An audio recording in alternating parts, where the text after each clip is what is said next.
क्या हो अगर भारत के 3 सबसे महान विचारक चाणक्य, गौतम बुद्ध और विवेकानंद एक साथ मिले?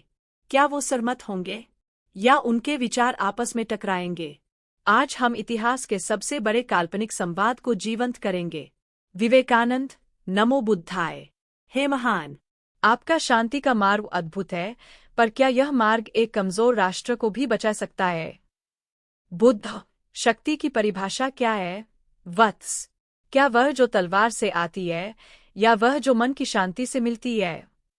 चाणक्य, क्षमा करें तथागत, मन की शांति भूखे पेट को नहीं भरती और तलवार की ताकत ही एक राष्ट्र की रक्षा करती है।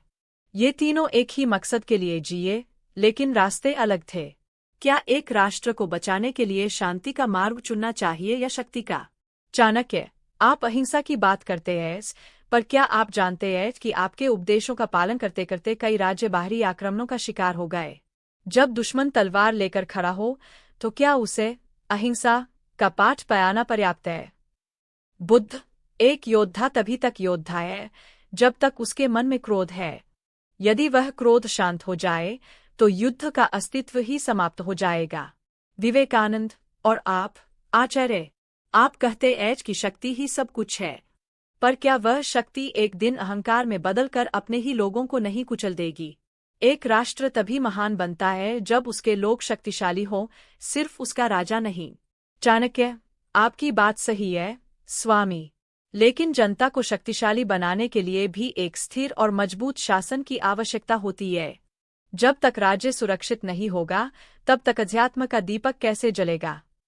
विवेकानंद, शायद हम तीनों एक ही यात्रा के अलग अलग पड़ाव हैं।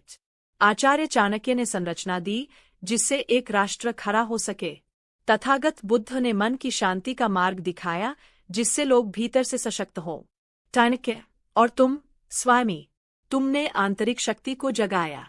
तुमने सिखाया कि राष्ट्र जनता से बनता है और जनता को जगाना ही सच्ची राजनीति है। बुद्ध, जब लोगों के मन में शांति हो, वे अपने राष्ट्र को मजबूत करने की बुद्धि रखें और उनमें अपने सिद्धांतों के लिए साहस हो, तभी एक सच्चा धर्मराज्य स्थापित होता है। तो आप किस विचार से सबसे ज्यादा जुड़ाव महसूस करते हैं? चाणक्य की रणनीति, गौतम बुद्ध की शांति?